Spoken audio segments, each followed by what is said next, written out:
৪৮ ঘণ্টা পেরিয়ে গেলেও সন্ধান মিলেনি পটুয়াখালীতে বাড়ি থেকে বেরিয়ে যাওয়া ৪ স্কুল ছাত্রীর।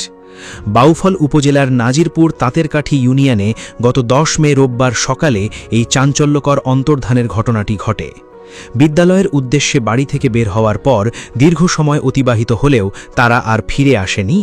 এই ঘটনায় স্থানীয়দের মনে যেমন আতঙ্ক ছড়িয়েছে, তেমনি নিখোঁজ শিক্ষার্থীদের পরিবারগুলোতে বিরাজ করছে চরম উৎকণ্ঠা ও হাহাকার।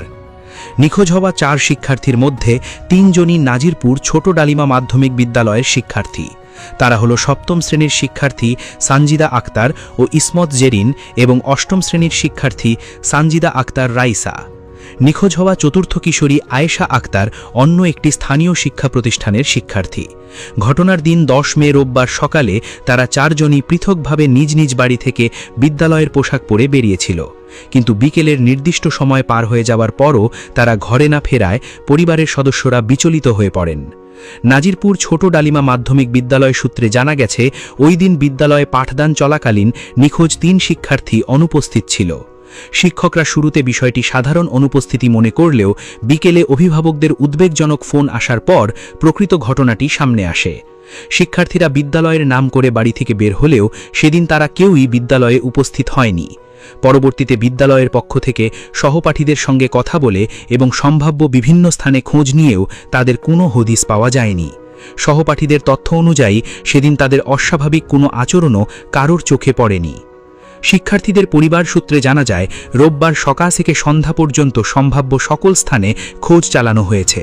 প্রথমে বিদ্যালয় প্রাঙ্গণ এবং পরবর্তীতে নিকটাত্মীয়দের বাড়িতে হন্যে হয়ে সন্ধান করেও কিশোরীদের কোনো খোঁজ পাওয়া যায়নি। দিন গড়িয়ে রাত হলেও ৪ কিশোরীর কারোরই কোনো সন্ধান না মেলায় পরিবারের সদস্যরা আতঙ্কিত হয়ে পড়েন। উপায়ন্তর না দেখে ওই দিন রাত ১২টার দিকে নিখোঁজদের পক্ষ থেকে বাউফল থানায় একটি সাধারণ ডায়েরি করা হয়। ঘটনাটি পটুয়াখালী জেলা জুড়ে চাঞ্চল্যের সৃষ্টি করেছে। প্রশাসনের পক্ষ থেকে বিষয়টি অত্যন্ত গুরুত্বের সঙ্গে নেওয়া হয়েছে। এই সাধারণ ডায়েরির তদন্তকারী কর্মকর্তা হিসেবে দায়িত্ব পালন করছেন উপপরিদর্শক গোলাম মুস্তফা। তদন্তের অগ্রগতি সম্পর্কে তিনি জানিয়েছেন, নিখোঁজ হওয়া এই ৪ শিক্ষার্থীর কারো কাছেই কোনো মুঠোফোন বা যোগাযোগের মাধ্যম ছিল না। বর্তমান সময়ে তথ্য প্রযুক্তির সহায়তায় নিখোঁজ ব্যক্তিদের অবস্থান শনাক্ত করা যতটা সহজ, এক্ষেত্রে মুঠোফোন না থাকায় সেই প্রযুক্তিগত সহায়তা পাওয়া সম্ভব হচ্ছে না। ফলে তদন্ত কার্যক্রম কিছুটা জটিল হয়ে পড়েছে। তবে পুলিশ বসে নেই। কিশোরীরা যাতায়াতের জন্য কোনো বাস বা লাঞ্চ ব্যবহার করেছে কিনা তা নিশ্চিত করতে প্রধান প্রধান ঘাট ও টার্মিনালগুলোতে নিবিড়ভাবে খোঁজ খবর নেওয়া হচ্ছে। গোয়েন্দা নজরদারির মাধ্যমে তাদের সন্ধানে সব ধরনের প্রচেষ্টা অব্যাহত রয়েছে বলে তিনি জানান। অতি দ্রুত সময়ের মধ্যেই এই ৪ কিশোরীকে উদ্ধার করে তাদের পরিবারের কাছে ফিরিয়ে দেওয়া সম্ভব হবে বলে তিনি আশাবাদ ব্যক্ত করেছেন। এদিকে বাউফল থানার ভারপ্রাপ্ত অধিকর্তা সিরাজুল ইসলাম পুরো বিষয়টি নিবিড়ভাবে পর্যবেক্ষণ করছেন। তিনি জানিয়েছেন, বিদ্যালয়ের উদ্দেশ্যে বের হয়ে বাড়ি না ফেরা এই ৪ শিক্ষার্থীর ঘটনাটিকে পুলিশ সর্বোচ্চ গুরুত্ব দিয়ে তদন্ত করছে। এটি তুলে নেওয়ার কোনো ঘটনা নাকি প্রলোভনে পড়ে স্বেচ্ছায় নিখোঁজ হওয়া তা নিশ্চিত হতে বিভিন্ন দিক খতিয়ে দেখা হচ্ছে।